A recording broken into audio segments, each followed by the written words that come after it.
اللہ تعالی علیہ واتونی مسلمین تو اس نے اپنے بادشاہوں سے کہا، قالت کہا اس نے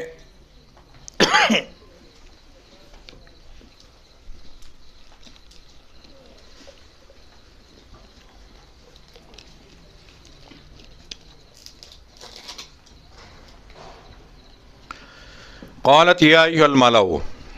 افتونی فی امری ما کنت قاطعۃ امرا، مجھے مشورہ دو کہ اب میں کیا جواب دوں، میں کوئی کام تمہارے مشورے کے بغیر نہیں کرتی۔ ما کنت قاطعۃ امرا حتی تشہدون، اب قوم نے جواب دیا، قوم کے جو سردار وزیر اس کے دربار میں بیٹھے تھے انہوں نے کہا، قالوا کہا ان سب نے مل کر، نحن اولو قوت، ہم طاقتور ہیں، جسمانی لحاظ سے بھی طاقتور ہیں، واولو بأس شدید، اور جنگ لڑنے میں بھی ہم بہت طاقتور ہیں، وسائل اسباب سامان اسلحہ ہمارے پاس بہت ہے۔ نحن اولو قوت واولو بأس شدید والامر فانظری ماذا تأمرین، اب دیکھ تو جو کہے گی ہم وہی کریں گے، تیری مرضی ہے۔ اب اس نے جواب دیا، اس کی دانائی ہے اس بات میں، اس نے کیا کہا، وہ خط کو دیکھنے سے رکھنے سے سمجھ گئی تھی کہ میرے دربان موجود ہیں اور اتنا سخت پیر ہے، اس کے باوجود خط میرے سرانے پہنچا،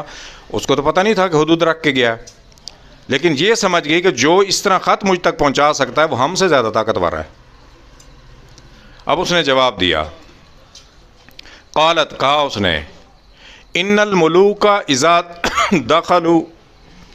قریۃ افسدوها،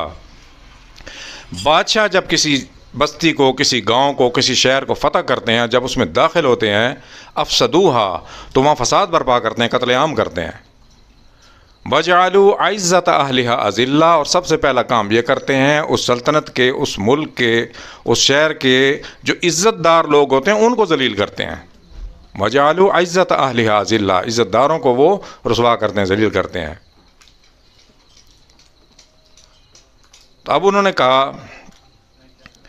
اس نے کہا کہ اب میں کیا کرتی ہوں، وَإِنِّي مُرْسِلَةٌ إِلَيْهِمْ بِهَدِيَّةٍ، میں ارسال کرتی ہوں ان کے پاس، بھیجتی ہوں ہدیہ تحائف، فَنَاظِرَةٌ بِمَا يَرْجِعُ الْمُرْسَلُونَ، میں دیکھتی ہوں کہ وہ میرے تحائف بھیجنے والوں کے ساتھ کیا سلوک کرتے ہیں۔ سمجھدار تھی، وہ سمجھ گئی کہ اگر دنیاوی بادشاہ ہوگا تو میرے تحائف لے کے خوش ہو جائے گا، جیسے دستور ہوتا ہے کہ میرے جو قاصد جائیں گے ان کو آرام سے رہائش بھی دے گا، کھانا بھی دے گا، واپس میرے پاس تحائف بھیجے گا، دستور ہوتا ہے، ہر دور میں دستور بدلتا رہتا ہے، اس وقت کا دستور یہ تھا۔ تو جب وہاں پہنچے جا کے تحائف لے کے، فلما جاء سلیمان، جب سلیمان کے پاس پہنچے جا کے، سلیمان علیہ السلام جلال میں آ گئے، قال کہا انہوں نے، اتمدوننی بمال، تم مال سے مجھے خریدنا چاہتے ہو، میری اعانت تم مال سے کرتے ہو، یہ چیزیں مجھے تحائف بھیجی ہیں تم نے، لے کے آئے ہیں۔ قال اتمدوننی بمال فما آتانی اللہ خیرا، جو اللہ نے مجھے عطا کیا تمہارے مال سے بہت زیادہ، تمہارے تصور سے بھی زیادہ ہے جو اللہ نے مجھے دیا۔ ان کو تو نہیں معلوم تھا کہ نبی ہیں اللہ کے، اور جنات بھی ان کے تابع ہیں، ہوا بھی، پرندے بھی۔ ارجع الیہم، انہوں نے کہا واپس چلے جاؤ، لوٹ جاؤ یہاں سے۔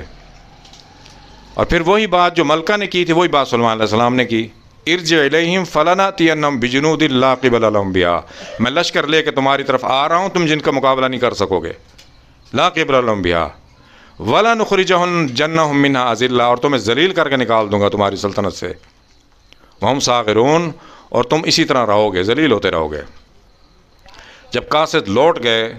سلیمان علیہ السلام نے اپنے درباریوں میں اعلان کیا، انہوں نے فرمایا، قال یا ایھا الملأ ایکم یأتینی بعرشہا، کون ہے میری دربار میں جو اس کا عرش تخت بہت بڑا تھا جو لے کے آئے میرے پاس، اس سے پہلے قبل ان یأتونی مسلمین، اس سے پہلے کہ میرے پاس وہ فرما بردار ہو کر آئے، اس سے پہلے اس کا تخت یہاں پہنچنا چاہیے۔ اب سلیمان علیہ السلام کے علم میں تھا کہ میرے فرما بردار ہو کے لازمی آئے گی، کہ ان کے قاصدوں نے، جو قاصد آئے تھے سفیر، انہوں نے دیکھ لیا سارا کچھ، جو ان کے پاس مال تھا وہ بھی انہوں نے دیکھا، وہ اسباب جو ہمارے تھے وہ بھی انہوں نے دیکھ لیے۔